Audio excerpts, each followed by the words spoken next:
Dear students, welcome to That's It YouTube channel. ఇక్కడ ఈరోజు మనం 23rd January second shift chemistry solution discuss చేద్దాం. Maths ఫిజిక్స్తో పోలిస్తే chemistry had been consistently easy. So I would suggest to go through the concepts of the chemistry for those who have either not written well or preparing for 29th.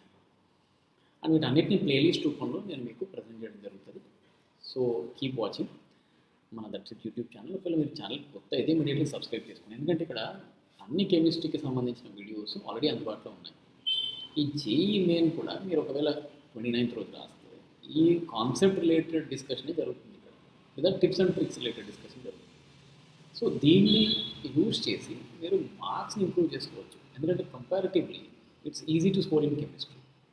So let's quickly get in to the topic. Right, టాపిక్లోకి వెళ్ళిపోదాం. First question of the day. ఇది biomolecules నుంచి వచ్చింది. Alpha helix and beta sheeted protein, ఇది ప్రైమరీయా secondary అని చెప్తున్నారు. So దీన్ని explain చేయడం కోసం నేను ఏం చేశానంటే ఈ ఇమేజ్ని ఇంటర్నెట్ నుంచి తీసుకున్నా, so that I can tell you why it is primary and secondary. See, these units, the helix and the sheet, are basically comprising the hydrogen bonds. They are not primary bonds. They are the covalent bonds in the structure of DNA and RNA or protein. They are considered to be the primary bonds. The hydrogen bonding, metallic bonding are subsidiary or secondary bonds. So, e point basis meane manam idi identify cheyali. Alright, so the theoretical question అర్థమైంది అనుకుంటా. Next question. ఎక్కువ time waste చేయకుండా direct టాపిక్లోకి వెళ్ళిపోదాం. ఇక్కడ H2O ఉంది, మనకు pH of water ఇచ్చారు. H2O మనకు 180 degrees దగ్గర ఏమవుతుంది అని అడుగుతున్నాను. ఫైండ్ అవుట్ చేయమని అడగలేదు. You know that it dissociates first, and when it dissociates you know that the concentration of H+ ఏమైనా బెటర్. ఇప్పుడు ఇక్కడ ఎక్స్టెంట్ ఆఫ్ డిసోసియేషన్ ఏమవుతుంది, ఎందుకంటే dissociation reactions are usually endothermic, అంటే హీట్ అబ్జార్బింగ్ రియాక్షన్స్. సో మనం temperature పెంచినప్పుడు ఏమైపోతుంది, dissociation extent అనేది పెరిగిపోతుంది, ఆల్ఫా అంటాం కదా. సో డిసోసియేషన్ పెరిగిందంటే కాన్సన్ట్రేషన్ ఆఫ్ H+ ఇంక్రీజ్ అయింది. And you know the formula of pH isn't it, negative log of H+. So H+ పెరిగిందంటే నెగిటివ్ లాగ్ ఉంది కనుక pH ఏమవ్వాలి బెటర్, డిక్రీజ్ అవ్వాలి. రైట్, డైరెక్ట్ క్వశ్చనే. ఇది కూడా ఎన్సీఆర్టీ టెక్స్ట్ బుక్లో ఉంది. ఇదైతే కంప్లీట్లీ థియరిటికల్. ఇప్పటి వరకు మీరు చూస్తే క్వశ్చన్స్కి ఎక్కువ టైం పట్టలేదు, ఈజీ క్వశ్చన్సే ఉన్నాయి. మధ్య మధ్యలో కొన్ని డిఫికల్ట్ క్వశ్చన్స్, అంత ఒకటో రెండో. మెల్టింగ్ పాయింట్స్ గురించి అడుగుతున్నారు. మనం మెల్టింగ్ పాయింట్స్ గురించి ఒక విషయం తెలిసి ఏంటంటే melting points directly proportional to inter atomic forces, అంటే యాటమ్స్ మధ్య. ఎప్పుడైతే మనం ఎలిమెంట్స్ గురించి మాట్లాడతాం, కాంపౌండ్స్ అయితే ఇంటర్ మాలిక్యులర్ ఫోర్సెస్ అంటాం. ఈ ఇంటర్ అటామిక్ ఫోర్సెస్ అనేవి పైనుంచి కిందికి పోతున్నారు కొద్దీ యూజువల్గా అయితే ఏమైతే బెటర్, తగ్గుతుంది. అవునా కదా, ఇంటర్ అటామిక్ ఫోర్సెస్ అనేవి పైనుంచి కిందికి తగ్గిపోతాయి, సైజ్ పెరిగిందిగా. సో ఈ ఇంటర్ అటామిక్ ఫోర్సెస్ అనేవి తీసుకుంటే మామూలుగా అయితే ఇది కార్బన్, ఇది సిలికాన్, ఇది జర్మేనియం కాదు, టిన్ అండ్ లెడ్ ఇచ్చారు. ఇందులో సిలికాన్లో మెల్టింగ్ పాయింట్ రిలేటివ్లీ ఎక్కువ ఉంటుంది, ఎందుకంటే దానిలో ఈ సిలికాన్ నెట్వర్క్ ఏదైతే ఉంటుందో, స్ట్రక్చర్ ఫార్మేషన్లో ఏదైతే ఈ నెట్వర్క్ ఉంటుందో, ఈ నెట్వర్క్ అనేది forms the highest number of bonds. So what it is the silicon network has highest number of bonds. దానివల్ల మెల్టింగ్ పాయింట్ పెరిగిపోతుంది. సో ఇది థియరిటికల్ క్వశ్చన్, గుర్తుపెట్టుకోవాలి. వేరే ఆల్టర్నేటివ్ ఇంకేం లేదు. వాళ్ళ లాజిక్ నీకు అర్థమైతే it's very easy. Zero order reaction అంటున్నారు. జీరో ఆర్డర్ రియాక్షన్ ఏమవుతుంది బేటా, కాన్సన్ట్రేషన్ ఆఫ్ రియాక్టెంట్ ఏదైనా సరే తగ్గాల్సిందే. రియాక్టెంట్ ప్రొడక్ట్గా మారినప్పుడు కాన్సన్ట్రేషన్ ముందెంత తీసుకుంటావో అంత ఉండదు కదా. ఒక రియాక్షన్ జరిగిందంటే ఏదైనా సరే కాన్సన్ట్రేషన్ ఆఫ్ రియాక్షన్ తగ్గాల్సిందే, కానీ ఇక్కడ కాన్స్టెంట్ చూపిస్తున్నారు. సో ఇది ఆన్సర్ కాదు. ఓకేనా. ఈ లాగ్ ఉంది చూసారా, ఇక్కడ ఆప్షన్ చూడండి బిడ్డ, ఇక్కడ లాగ్లు ఉన్నాయి. ఈ లాగ్ ఆఫ్ అనేది ఫస్ట్ ఆర్డర్కి వస్తుంది బేసికలీ. అప్పుడు మిగిలిపోయింది కాన్సన్ట్రేషన్ ఆఫ్ రియాక్షన్ తగ్గాలి కదా. మనం ఎప్పటికైనా తగ్గాల్సిందే, ఏ రియాక్షన్ అయినా అది ఏ ఆర్డర్ అయినా తగ్గాల్సిందే. సో కరెక్ట్ ఆన్సర్ ఏంటి బిడ్డ, ఇది డైరెక్ట్ క్వశ్చన్. ఇది స్టాయికియోమెట్రీ వదులుతలేరు. స్టాయికియోమెట్రీ అయితే ప్రతి దానిలో వస్తుంది. నేను ఎక్కువ టైం ఎందుకు తీసుకోవట్లేదు, మీకు టైం పట్టదు అని చెప్పడానికి. అన్నెసెసరీ డిస్కషన్స్ అవసరం లేదు. Straight to the point, A formula substitute చేయాలి లేదా ఏ కాన్సెప్ట్ పెట్టాలి అంతకు మించి మనకు అవసరం లేదు, ఈజీగా నేర్చుకుందాం కదా. సో మోల్ కాన్సెప్ట్ బేస్డ్ ముందు బ్యాలెన్స్ చేయాలి. మోల్ కాన్సెప్ట్ అర్థం కావాలంటే ముందు బ్యాలెన్స్ చేయాలి. బ్యాలెన్స్ చేసాం, ఇది 81 grams of aluminium 128 grams of ఆక్సిజన్తో రియాక్ట్ అయింది. లిమిటింగ్ రియేజెంట్ కాన్సెప్ట్ అంటారు. ఏం కాన్సెప్ట్ అది? Limiting reagent concept. Limiting reagent గురించి మన ఛానల్లో బ్యూటిఫుల్ వీడియోస్ ఉన్నాయి, గో చెక్ దేర్. కాన్సెప్ట్ రాకపోతే ఎవరికైతే రాదో ఇప్పుడు వినండి. Limiting reagent is the reactant which is taken in less, తక్కువ తీసుకుంటాం, at the same time produces least, దాని నుంచి వచ్చే ప్రొడక్ట్ అమౌంట్ కూడా తక్కువనే ఉంటుంది. తక్కువ తీసుకున్నాం, తక్కువ ప్రొడక్ట్ వస్తుంది. ఇప్పుడు ఇడ్లీ చట్నీ, చట్నీతో పోలిస్తే ఇడ్లీ ఎక్కువ, సో ముందు ఇది అయిపోయేది బహుశా chutney. So chutney is the limiting reagent. ఇడ్లీని ఏమంటాం మరి? ఎక్సెస్ రియేజెంట్ అంటారు. సో ఏది మిగిలింది ఏది అయిపోయిందో తెలుసుకోవడానికి మీరు ఒక మెథడ్ ఫాలో కావాల్సి వస్తుంది. ఇక్కడ డిమోల్స్ ఇన్ మోల్లోకి మార్చాలి. స్టాయికియోమెట్రీ మోల్ బేస్డ్ చెప్తారు. 81/దీని మాస్ ఆఫ్ అల్యూమినియం ఇచ్చారు క్వశ్చన్లో. ఇది 128/32, అవునా? అంటే ఎన్ని మోల్స్ వస్తుంది? ఇది 3 వస్తుంది బేటా, ఇది 4 వస్తుంది. ఇనీషియల్ మోల్స్ ఇవి కదా. ఇప్పుడు ఇది లిమిటింగ్ రియేజెంట్ అనుకుంటే నీకు అల్యూమినియం నుంచి అల్యూమినియం ఆక్సైడ్ ఎంత వస్తుందో తెలుసుకుందాం. ఇది 2 మోల్స్కి ఇది 1 మోల్ వచ్చింది. ఇది 3 మోల్స్ తీసుకుంటే ఎంత వస్తుంది బేటా? దాంట్లో సగం వస్తుంది. ఇప్పుడు if aluminium is limiting reagent, చలో let's assume that oxygen is limiting reagent. ఇది 3/2 మోల్స్ అయితే ఇది 1 మోల్. అంటే ఇది 1 తీసుకుంటే ఇది 2/3 వస్తుంది. ఒకటి తీసుకుంటే 2/3 వచ్చినప్పుడు 4 తీసుకుంటే ఎంత వస్తుంది? 4 × 2/3. ఈ రెండింటిలో ఏది తక్కువ చూసుకో. ఇది 1.5, ఇది ఎంత బేటా? 8/3. 8/3 అంటే ఎంత? 2 పాయింట్ సంథింగ్, రైట్? సో ఏదైతే తక్కువ వస్తుందో అదే నీ ఆన్సర్. అంటే ఏది limiting reagent? Aluminium limiting reagent. అర్థమైంది అనుకుంటా. సో ఇప్పుడు ఏం ఫైండ్ అవుట్ చేయాలి? Number of moles of A2O3 ఇంత వచ్చింది 1.5. ఇది నీ కరెక్ట్ ఆన్సర్, ఇది కాదు. వెయిట్ బై మాలిక్యులర్ వెయిట్ చేస్తూ వస్తుంది 1.5 into దీని మోలార్ మాస్ రాయి 54 + 48. ఇది నీ ఆన్సర్. సో లిమిటింగ్ రియేజెంట్ మీద క్వశ్చన్లు రావట్లేదు ఏందా అనుకున్న టైంలో ఇది ఈ స్లాట్ ఈ సెషన్లో అయితే పడ్డది క్వశ్చన్. ఇదైతే మరీ బేసిక్ క్వశ్చన్. ఇక్కడ ఆప్షన్స్ ఇచ్చారు, నేను వాటిని క్లిక్ చేశాను. ఇక్కడ స్టీల్ తెలియదా బయట? స్టీల్ ఒక్కదాన్ని బట్టే మొత్తం ఆన్సర్ వచ్చేసింది తెలుసా. ఎందుకంటే B1 మ్యాచింగ్ ఉన్నది ఒకటే ఒక ఆప్షన్ ఉంది, లక్కీ. అండ్ బ్రాస్ అందరికీ తెలుసు. ఇప్పుడు ఈ బ్రాంజ్ తెలుసు. ఈ బిఆర్తో స్టార్ట్ అయ్యేది కాపర్ ఉంటుంది, గుర్తుపెట్టుకోండి. బిఆర్తో బ్రోమిన్ ఉండదు, ఓకే. ఆ తర్వాత మిగిలింది ఏం పెట్టా మనకి? అంతే. ఇది తెలియకపోయినా మిగతా పెట్టి చేయొచ్చు. Theoretical question completely. ఇదైతే ప్రతి క్లాస్లో చెప్తాను. ఇక్కడ స్పాంటనిటీ అంటే ఏంటి? స్పాంటనిటీ అంటే ΔG నెగిటివ్ కావాలి, అవునా? ఫస్ట్ ఆప్షన్ చూద్దామా. ఇది పాజిటివ్, ఇది పాజిటివ్. ఇప్పుడు ఇది పాజిటివ్ అయింది, ఇది పాజిటివ్ అయింది. ఇక్కడ మైనస్ ఉంది కనుక డెఫినెట్లీ ఎప్పుడైతే టెంపరేచర్ ఎక్కువ ఉంటుందో ఇది నెగిటివ్ అవుతుంది కదా. స్పాంటనియస్ అంటే నెగిటివ్ కావాలి కదా ΔG, అర్థమవుతుందా? నెగిటివ్ కావాలంటే ఇది పాజిటివ్ అయ్యి టెంపరేచర్ ఎక్కువ ఉన్నప్పుడు ఇది పాజిటివ్ ఇచ్చారు మనకి ΔS, ఇది పాజిటివే. ఇప్పుడు టెంపరేచర్ హై ఉన్నప్పుడు ఫస్ట్ ఆప్షన్లో నెగిటివ్ అవుతుంది కదా mathematical. First option correct. Second option చూద్దాం. ఇది పాజిటివ్, ఇది నెగిటివ్. అంటే ఇది ప్లస్, ఇది నెగిటివ్. అంటే ఇది మైనస్ అయింది, మైనస్ ఆఫ్ మైనస్ ఏమవుతుంది? ప్లస్ అవుతుంది. అప్పుడు అండర్ ఎనీ సర్కమ్స్టాన్సెస్ ఇది పాజిటివ్, ఇది పాజిటివ్. అప్పుడు ఎనీ సర్కమ్స్టాన్సెస్ అంటే ఏ టెంపరేచర్ తీసుకున్నా ఇది ఏమవుతుంది బేటా? పాజిటివ్ అవుతుంది. అంటే స్పాంటనియస్ అయ్యే ఛాన్సే లేదు. సో రైట్ ఆన్సర్ ఏంటి? ఇంకా రైట్ ఆన్సర్ దొరికినాక మిగతా ఆప్షన్స్ మీకు టైం ఉంటే చూసుకోండి. ఇక్కడ మ్యాక్సిమం నెంబర్ ఆఫ్ ఆర్బిటాల్ ఇది n² ఉంది, ఏమైనా కనిపిస్తుంది? n². నేను కొంచెం దీన్ని మూవ్ చేస్తాను. n², okay. రైట్. సో తెలిసిందే అది ఫస్ట్ ఆర్బిట్ ఉంది. నెంబర్ ఆఫ్ ఆర్బిటాల్స్ ఎలక్ట్రాన్స్ అనుకోని చాలామంది 2n² కదా అనుకున్నారు. 2 అనేది number of electrons, 2 × n². n² ఇది ఆర్బిటాల్స్. ఇప్పుడు ఫస్ట్ ఆర్బిట్లో ఎన్ని ఉంటాయి బేటా? ఒకటే ఉంటుంది కదా ఆర్బిటాల్. సెకండ్ తీసుకుంటే 2² 4, ఒక S 3 పీలు వస్తాయి, 3 పీలు వస్తాయి. థర్డ్ తీసుకుంటే 3² 9, ఒక S 3p ఏంటది? ఇది ఒక ఓన్లీ S వస్తుంది. ఇక్కడ 3 p's వస్తాయి. ఇక్కడ ఏమొస్తాయి బేటా? S 3 p'లు అండ్ p ఆర్బిటాల్స్ అన్నీ ఉంటాయి, 5 ఉంటాయి కదా. third orbital d orbital. So statement 1 correct. Statement 2 for d subshell, you know that, right? Quantum numbers తెలిసిందే.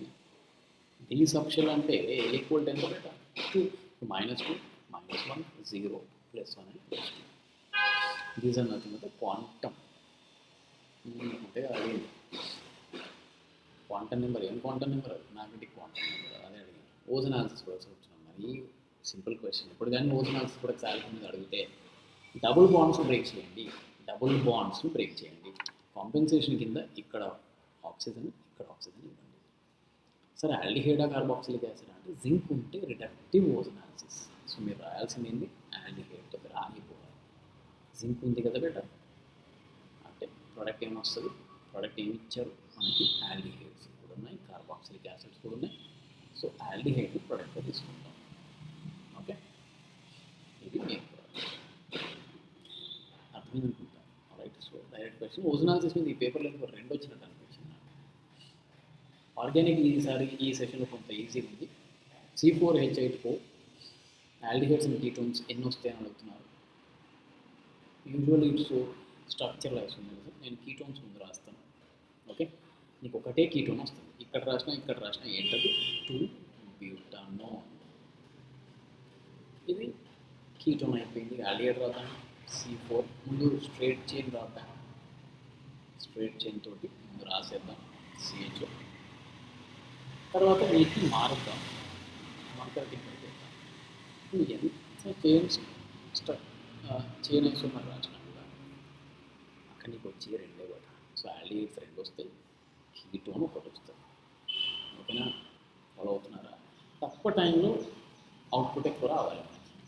ఇది ఫినాల్ స్టెప్ నుంచి డైరెక్ట్గా వచ్చింది. ఫస్ట్ స్టెప్లో NaOH ఎప్పుడైతే ఇస్తావో హై టెంపరేచర్ ప్రెషర్ దగ్గర బెంజైన్ ఇంటర్మీడియట్ ఫామ్ అవుతుంది. డౌస్ ప్రాసెస్ NCERT టెక్స్ట్ బుక్లో ఉంటుంది చూడండి. ఫినాల్స్ ప్రిపరేషన్ అంటే ఈ ఫస్ట్ స్టేజ్లో Cl పోయి OH వస్తుంది, బెంజైన్ ఫామ్ అవుతుంది ఇక్కడ దగ్గర. ఈ తర్వాత దీన్ని ఆక్సిడైజ్ చేసాం. ఇది మీ A. ఆక్సిడైజ్ చేస్తే పొటాషియం డైక్రోమేట్ ఇది స్ట్రాంగ్ ఆక్సిడైజింగ్ ఏజెంట్. దీన్ని రెండింటిని లేపేస్తాం. అంటే ఇట్లా ఉంటుంది దాని మెకానిజం. దాని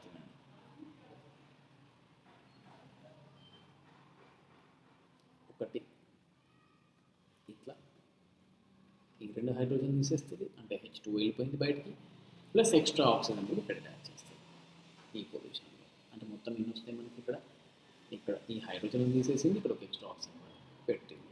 సో స్ట్రాంగ్ ఆక్సిడైజింగ్ ఏజెంట్ కదా. సో దీన్ని ఆక్సిడైజ్ చేస్తే ఏమొస్తుంది benzoquinone. Right, quinone structure form. So ఇవి ఆప్షన్స్ కింద ఇచ్చారు. స్ట్రేట్ ఆన్సర్ మీ టెక్స్ట్ బుక్లో ఉన్నదే, ఎక్కడి నుంచి బయట నుంచి ఇచ్చింది కాదు. ఇదైతే మరీ బేసిక్స్. ఇక్కడ ఏమేమి ఉన్నాయో క్యాటయాన్స్ తీసుకోండి. First Mn+3, CO+3 and CO+2. Configuration తెలియదా బెటర్. Fe అంటే 3d6 4s2. ఐరన్ 3 తీసేసినాం, 4s2 నుంచి 2, 3d6 నుంచి 1. అప్పుడు ఏం మిగులుతుంది 3d5. మ్యాంగనీస్ 25 కదా, అవునా? అంతేనా? 25. మ్యాంగనీస్ అటామిక్ నెంబర్ ఎంత బెటర్? క్రోమియం ఈజ్ 25, మ్యాంగనీస్ 24 కదా. So 3d4 4s2, sorry 3d5 25 కదా మ్యాంగనీస్. 3d5 4s2, 3 ఎలక్ట్రాన్ మిక్సేషన్ అంటే ఏం మిగులుతుంది 3d4. సో ఆన్సర్ వచ్చేసింది. మిగతా రెండు కూడా ఇదే విధంగా చెక్ చేసుకోవాలి. రైట్. ఇక్కడ ఇంట్రెస్టింగ్ క్వశ్చన్ సాల్వాలసిస్ అంటే సాల్వెంటే న్యూక్లియోఫిలిక్ సబ్స్టిట్యూషన్లో పార్టిసిపేట్ చేస్తుంది. సాల్వెంట్ న్యూక్లియోఫిలిక్ సబ్స్టిట్యూషన్ పార్టిసిపేట్ చేస్తుంది. యూజువల్లీ సాల్వెంట్స్ అన్నీ కూడా పోలార్ ప్రోటీన్ ఉంటాయి. సో Br బయటికి వెళ్ళిపోయి కార్బోకెటయాన్ ఫామ్ అవుతుంది. సో ఎక్కడైతే కార్బోకెటయాన్ మోస్ట్ స్టేజ్లో చూసుకోండి. That's it. చూసుకున్నాను. ఇది డైబెన్జైల్, రెండు వైపులా బెంజీన్ ఉంది. సో నెంబర్ 1 మోస్ట్ రియాక్టివ్ ఇది. తర్వాత ఇది బెంజైల్కి, బెంజిన్ పక్కనే ఉంది. తర్వాత ఇది టెర్షరీ, ఇది మూడోది. తర్వాత ఇది సెకండరీ, ఇది నాలుగోది. బెటా సింపుల్గానే ఉంది కదా ఇది కూడా. తర్వాత ఈ క్వశ్చన్లో most value of delta G అని చాలామంది ఏం చేసిందంటే ఇది ఈసారి E0 సబ్స్టిట్యూట్ చేస్తా చెక్ చేస్తా అని తప్పు చేసింది. ఇది తప్పే, ఎందుకంటే E0 ఆఫ్ సెల్ ఫామ్ అయింది బెటా. ఇప్పుడు డెల్టా జీ నెగిటివ్ ఉండాలి, ఇది ఎంత పాజిటివ్ ఉంటే ఇది అంత నెగిటివ్ ఉంటుంది. So E0 of cell formula ఏంటి reduction potential of cathode minus reduction potential of anode కదా, అంతే కదా. అంటే రిడక్షన్ పొటెన్షియల్ ఆఫ్ క్యాథోడ్ ఎంత పాజిటివ్ ఉంది, ఇది ఎంత నెగిటివ్ ఉంటే అంత ఓవరాల్ వాల్యూ హై ఉంటుంది మ్యాథమెటికలీ. సో హైయెస్ట్ పాజిటివ్ దేనికి ఉంది, ఏజీ ప్లస్, అంటే దీన్ని క్యాథోడ్ లాగా తీసుకుంటాం. హైయెస్ట్ నెగిటివ్ దేనికి ఉంది, ఎంజీ, అవునా, ఇది యానోడ్ లాగా తీసుకుంటాం. And we know that left side is anode, right side is cathode. Answer is B. వచ్చేసింది కూడా, అందులో క్యాలిక్యులేట్ చేస్తున్నారు, అవసరం ఏం కదా, షార్ట్ కట్ నేను చెప్తాను. ఇప్పుడు మనకి ఎప్పుడు కానీ ఆక్సిడేషన్ ప్రొడక్ట్స్ ఇచ్చినప్పుడు ఏం చేయాలి, దానికి ఒక ఈజీ, అది ఓజోనాలిసిస్ కావచ్చు లేకపోతే ఇంకోటి కావచ్చు. మనం ఏం చేయాలి బట్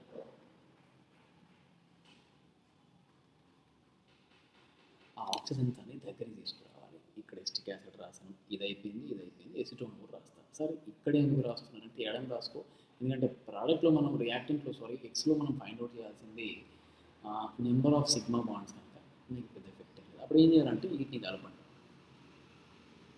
ఆల్రైట్, కలిపి ఆక్సిజన్స్ అన్నీ ఉంటే తీసేయాలి. అప్పుడు నీకు ఎక్స్ తెలిసిపోతుంది. ఎందుకంటే ఇది ఆక్సిడేటివ్ క్లీవేజ్ అంటారు. ఏమంటారు కదా, oxidative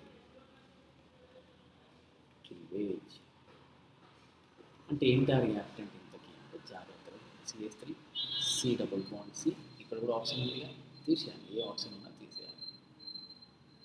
CH3 CH2 CH2 CH double bond C CH3 then CH3. దీనిలో అడిగింది ఏంటి, సిగ్మా బాండ్. నువ్వు ఇది రాసిన సిగ్మా బాండ్లో ఏ రకమైన తేడా రాదు.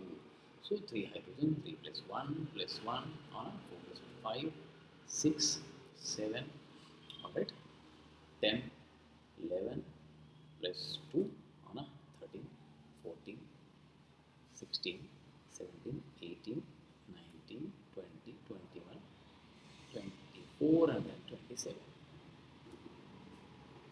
కదా.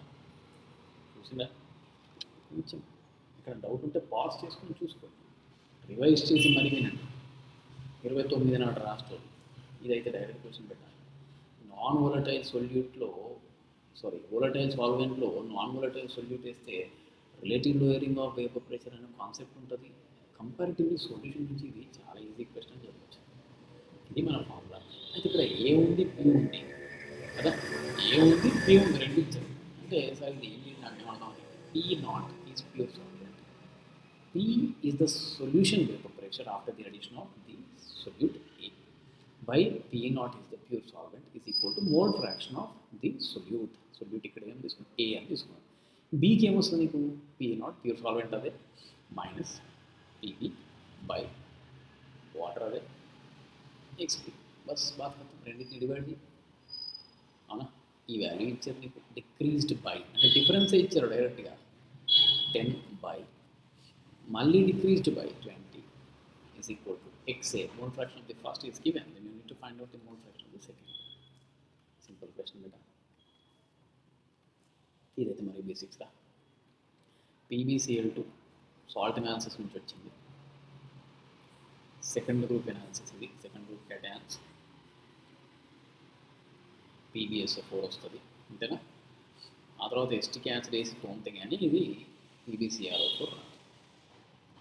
సో ఇక్కడ ఏమేమి అడిగిందో, ఇది ఇది డైరెక్ట్ క్వశ్చన్ పెట్టాయి, పెద్ద కష్టమైంది ఏం అడగలేదు. సాల్ట్ అనాలిసిస్ నుంచి మళ్ళీ ఓజోనాలిసిస్ నుంచి వచ్చింది. ఏం చేయాలని చెప్పినా నేను మీకు, ఇది తీసి పడేసి డబుల్ బాండ్ వేసేయండి అంటే ఇది మ్యాచ్ అయిపోయింది. మ్యాచ్ అయిందా లేదా, ఇంత మీరు చేయాల్సింది ఇది తీసేయండి. ఇది డబుల్ బాండ్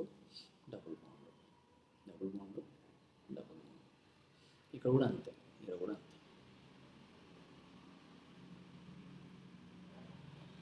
సో దాని దగ్గర మ్యాచింగ్ చేసుకోండి. సో ఇది మ్యాచ్ అయిపోయిందిగా డైరెక్ట్ ఇది. అయితే ఇక్కడ ఆక్సిడేటివ్ ఇచ్చారు కనుక COOH వచ్చినాయి. దీని ప్రకారం ఇక్కడ కూడా అంతే, ఇది డబుల్ బాండ్, రైట్. సో ఇక్కడ కూడా బ్రేక్ చేసేసి డబుల్ బాండ్స్ పెట్టండి, రైట్. దాన్ని బట్టి దాని అకార్డింగ్లీ ఆన్సర్ రాసుకొని బెట్ట. ఇక్కడ సిఓఓహెచ్ సపరేట్ జరిగిపోయింది అవునా. ఇది ఏమైపోయింది ఇక్కడ సిఓఓహెచ్ సి డబుల్ బాండ్ కదా ఇది ఇక్కడ అవునా. ఎక్కడెక్కడైతే రింగ్ సస్టైన్ అయిందో దాన్ని చూసుకుంటారు. రింగ్ ఎక్కడ కంటిన్యూ అవ్వలేదు కదా, ఆల్మోస్ట్ అన్నింటిలో కూడా రింగ్స్ అన్ని బ్రేక్ అయిపోయినాయి. సో దాన్ని బట్టి మీరు ఆన్సర్ రాసుకుంటూ పోవాలి. ఓకే, సో ఏమొచ్చింది ఇక్కడ, ఇది మ్యాచ్ అవుతుంది. ఇది సి డబుల్ బాండ్ అడ్జసెంట్ ఎక్కడ ఉన్నాయి, ఇందులో ఉన్నాయి కదా C double bond COOH CH2COH. ఇక్కడ చేంజ్ చూస్తే అర్థమవుతుంది కదా డబుల్ బాండ్, ఇది దీనికి మ్యాచ్ అయిపోయింది. అదేవిధంగా మిగతా మ్యాచ్ చేసుకోండి అన్న, డిఫికల్ట్ టాస్క్. ఇక్కడ double bond COOH CH2COOH and COOH, ఇది మ్యాచ్ అయిపోయింది. డైరెక్ట్ మ్యాచింగ్, ఇది డబుల్ బాండ్ తీసేయడం, డబుల్ బాండ్ కూడా పెట్టడం.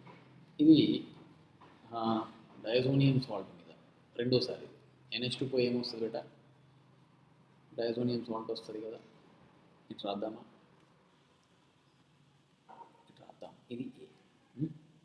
తర్వాత మీరు ఏం చేస్తారు, బేసిక్ మీడియంలో ఫినాల్ వేస్తే డయాజో టెస్ట్ వస్తుంది. ఈ స్టెప్ కొంతమంది తప్పు రాశారు అవునా. అంటే నీకేమొచ్చింది ఇక్కడ లింక్ ఫామ్ అయింది, ఈ రెండింటి మధ్య లింకేజ్ ఎస్టాబ్లిష్ అయింది. OC2H5 N double bond NOH. ఆ తర్వాత ఏమైంది బెట, ఇక్కడ NaOH చేసావు, ఇథైల్ బ్రోమైడ్ వేసావు అవునా, అంతేనా. NaOH అండ్ ఇథైల్ బ్రోమైడ్ అంటే HBr వేసేయాలి. బేసిక్ మీడియంలో యాసిడ్ పోతుంది. అప్పుడు నీకు వచ్చే ప్రోడక్ట్ చూడు, ఇక్కడ రాస్తా. ఏమడిగిందో sp3 అడిగింది కదా, సపరేట్ చేసి రాస్తా, కొంచెం డీటెయిల్గా రాస్తా స్ట్రక్చర్ని. OCH2CH3. ఈ బెంజీన్లో ఉన్న అన్నీ కూడా sp2 కదా, ఇది sp2 ఇది బెంజిన్ బయట ఉండేటి మాత్రమే sp3. సో sp3 కార్బన్స్ ఎన్ని అంటే ఏం చెప్తారు, 4 అని చెప్తారు. రైట్, లాస్ట్ క్వశ్చన్ అని చూసిద్దామా. 0.01 mole of organic compound CO2 అనేది ఫామ్ అయింది సార్. కొంచెం కష్టమవుతుంది ఇట్లాంటి, ఆర్గానికా లేదా స్టాయికియోమెట్రీ అంటే రెండు అని చెప్తాను. ప్రాక్టికల్ ఆర్గానిక్ కెమిస్ట్రీలో స్టాయికియోమెట్రీ ఉంది. ఇప్పుడు చూడండి అన్న, find the chemical formula of the compound అంటున్నారు. చూడరా 3, 4, 5, 6 అంటే కార్బన్ డిఫర్ అవుతున్నాయి. అంటే ఒక కార్బన్ నేను ఫైండ్ అవుట్ చేస్తే చాలు, నాకు హైడ్రోజన్ చూసుకో ఆటోమేటిక్గా మ్యాచ్ అయిపోతుంది. కార్బన్ 4 వచ్చిందంటే హైడ్రోజన్ చెన్ ఒకటే వస్తుంది కదా. సో కొంతమంది ప్లస్ H2O రాసి దీన్ని బ్యాలెన్స్ చేసి దాన్ని బ్యాలెన్స్ చేసి స్థలాలు పట్టుకుని అవసరం లేదు. షార్ట్కట్ ఇదే. X కార్బన్స్ ఉన్నాయంటే ఇది X వస్తుంది. అంటే ఇది 1 మోల్ అయితే ఇది X మోల్ అంటే చూసుకో. ఇది ఎన్ని మోల్స్, ఇది 0.01 మోల్. ఇది ఎంత వచ్చింది, ఇది 1 మోల్ అయినప్పుడు ఇది X అయితే ఇంత తీసుకుంటే ఎంత వస్తుంది, ఇంటూ X వస్తుంది. Is nothing but number of moles of CO2 which is equal to weight by molecular weight. That's all. Finished. Get X and get your answer. Whatever is your answer, not sure what it is. ఎంత వస్తుంది, 4 వస్తుంది. ఇదే ఉంది కదా, ఇదే నేను short cuts మీద దృష్టి పెట్టకుండా మీరు ఎక్కువ చేయాలి అనుకుంటే మాత్రం మీకు పెట్టాలి. ఓకేనా. సో 23rd జాయిన్ అయిపోయింది. 24th కంప్లీట్ అయిన తర్వాత ప్లేలిస్ట్ పెడతాం. మొత్తం 29th రోజు రాయబోతున్నా అన్ని రివైజ్ చేయండి. ఇవే క్వశ్చన్ పేపర్స్ రిపీటెడ్ చేయండి. ఎందుకంటే కాన్సెప్ట్స్ రిపీట్ అవుతున్నాయి కనుక మీకు ఒక ఐడియా వస్తుంది. క్వశ్చన్ చూడగానే ఐడియా వస్తుంది. ఈ ఐడియాని బేస్ చేసుకొని మీరు బెటర్ పర్ఫామ్ చేయొచ్చు. ఓకేనా. నెక్స్ట్ వీడియోలో వెళ్దాం బేటా.